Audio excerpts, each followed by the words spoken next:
अखेर पुणे महानगरपालिकेची अंतिम प्रभाग रचना जी आहे ती जाहीर झालेली आहे।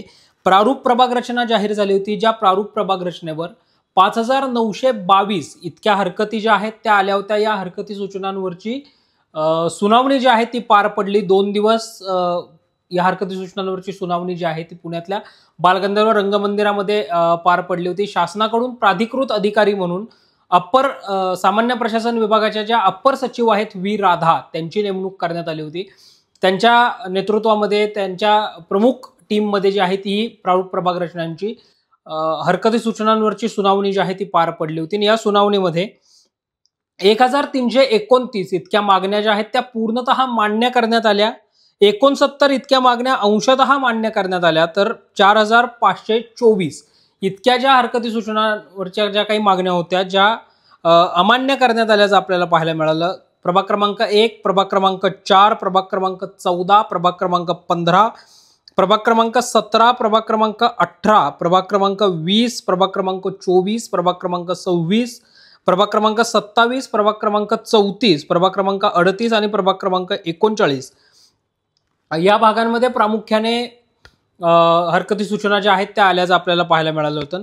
यामध्ये जर आपण पाहिलं तर बदल झालेले जे काही 8 प्रभाग आहेत, प्रामुख्याने 8 प्रभागांच्या नावांमध्ये बदल जो आहे तो झाल्याचं आपल्याला पाहायला मिळतंय। प्रभाग क्रमांक 1 जो आहे, ज्या प्रभाग क्रमांक 1चं जुनं नाव प्रारूप प्रभाग रचनेमधलं कळस धानोरी प्रभाग असं होतं, जो प्रभाग क्रमांक 1 आहे त्याचं, आणि त्या प्रभागाचं आता नवीन नाव हे कळस धानोरी लोहगाव उर्वरित असं करण्यात आलेलं आहे। म्हणजे लोहगावचा जो काही भाग होता, उर्वरित जो भाग आहे तो प्रभाग क्रमांक 1 ला जोडण्यात आल्याचं पाहायला मिळतंय। प्रभाग क्रमांक 14 जो कोरेगाव पार्क मुंढवा होता, तो प्रभाग आता कोरेगाव पार्क घोरपडी मुंढवा असा असणार आहे, किंवा असं नवीन नाव जे आहे ते असणार आहे।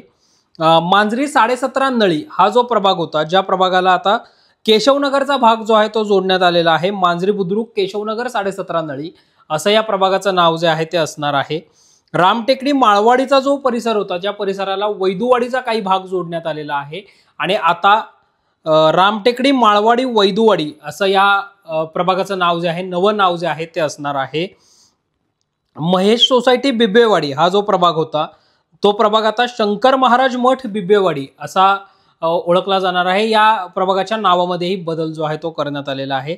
अर्थातच प्रभाग क्रमांक 24 जो होता, या प्रभाग क्रमांक 24 ला कसबा पेठ हे नाव देण्यात यावं यासाठीची हरकती सूचना जी आहे ती मोठ्या प्रमाणावर केल्या जात होत्या। तशा मागण्या देखील करण्यात आल्या होत्या, तशी हरकती सूचना देखील देण्यात आली होती, जी मान्य झाल्याचं आपल्याला पाहायला मिळतंय। आणि कसबा नेहरू हॉस्पिटल रास्ता पेठ हे जे जुनं नाव होतं, जे जुनं नाव बदलून आता कसबा गणपती कमला नेहरू हॉस्पिटल आणि केईएम हॉस्पिटल असा हा प्रभाग जो आहे तो असणार आहे।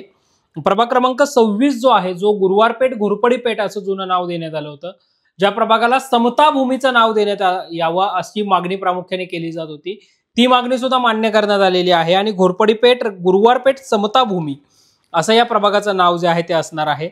अर्थातच सर्वांचं लक्ष ज्या प्रभागाकडे होतं ते प्रभाग क्रमांक 38, कारण पुणे महानगरपालिकेमध्ये 4 सदस्यीय प्रभाग असणार आहे 40, आणि एक प्रभाग असणार आहे जो असणार आहे 5 सदस्यीय, जो प्रभाग क्रमांक 38 आहे। त्या प्रभागाकडे सर्वांचं लक्ष लागलं होतं, हरकती सूचनांकडे। तर त्यामध्ये सुद्धा जर आपण प्रामुख्याने पाहिलं तर आंबेगाव कात्रज असं या प्रभागाचं नाव होतं, जे नाव आता बालाजीनगर आंबेगाव कात्रज असं करण्यात आल्याचं आपल्याला पाहायला मिळतंय। एकंदरीतच 2011 ची लोकसंख्या जी आहे ती ग्राह्य धरलेली आहे स्थानिक स्वराज्य संस्थांच्या या निवडणुकांसाठी। कारण जर आपण पाहिलं तर आता 2021 ला जनगणना जी आहे ती झालेली नाही, आणि यामुळे जर आता आपण पाहिलं तर प्रभाग क्रमांक 27 जो आहे नवी पेठ पर्वतीचा, तो सगळ्यात छोटा प्रभाग असणार आहे। 76,111 इतकी या प्रभागाची लोकसंख्या जी आहे ती असणार आहे। या प्रभागामध्ये 14,784 ही अनुसूचित जातींची लोकसंख्या आहे, तर 758 ही अनुसूचित जमातींची लोकसंख्या जी आहे ती असणार आहे। आणि प्रभाग क्रमांक 38 जो आपण म्हटलं तसं सर्वात मोठा प्रभाग आहे, प्रभाग 5 सदस्यीय प्रभाग आहे। या 5 सदस्यीय प्रभागामध्ये 1,23,981 इतकी संख्या जी आहे ती असणार आहे। आणि साधारणतः जर आपण पाहिलं तर या प्रभागाच्या अनुषंगानं प्रभाग क्रमांक 38 मध्ये सर्वाधिक मोठा प्रभाग जो आहे तो असणार आहे. 5 सदस्यीय प्रभाग आहे. खरं तर काही दिवसांपासून या प्रभागाची मोठ्या प्रमाणावर चर्चा जी आहे ती झाल्याचं आपल्याला पाहायला मिळालं होतं. चर्चा मोठ्या प्रमाणावर होताना आपल्याला पाहायला मिळालेलं होतं. या प्रभागालाचं नाव जे आहे ते देखील बदलण्यात आलेलं आहे लोकसंख्येच्या अनुसार. या ठिकाणी आपण जसं म्हटलं तसं 1,23,981 इतकी लोकसंख्या आहे. यापैकी 2,283 इतकी लोकसंख्या जी आहे ती अनुसूचित जमातींची आहे. 12,743 इतकी अनुसूचित जातींची संख्या जी आहे ती असणार आहे. आणि त्यामुळे एकंदरीतच आता पुणे महानगरपालिकेच्या निवडणुकीचा बिगुल जे आहे ते वाजल्याचं पाहायला मिळतंय. अंतिम प्रभाग रचना जाहीर झालेली आहे.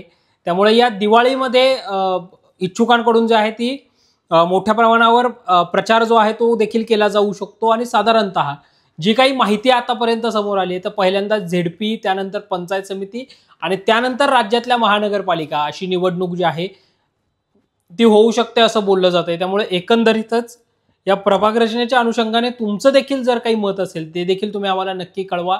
पाहत रहा टॉप न्यूज मराठी. शुभम रांजणेसह संकेत देशपांडे, टॉप न्यूज मराठी, पुणे.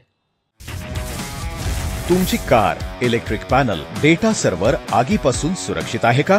नाही? मग आजच बसवा F protect temperature activated fire suppression device. यामध्ये आहे eco friendly non toxic pressurised liquid, जे आग लागल्यास क्षणार्धात ऍक्टिव्हेट होऊन आगीवरती मिळवते नियंत्रण. बसवण्यास अतिशय सोपे आणि सुटसुटीत टेकालिपचे एक दर्जेदार उत्पादन एफ प्रोटेक्ट.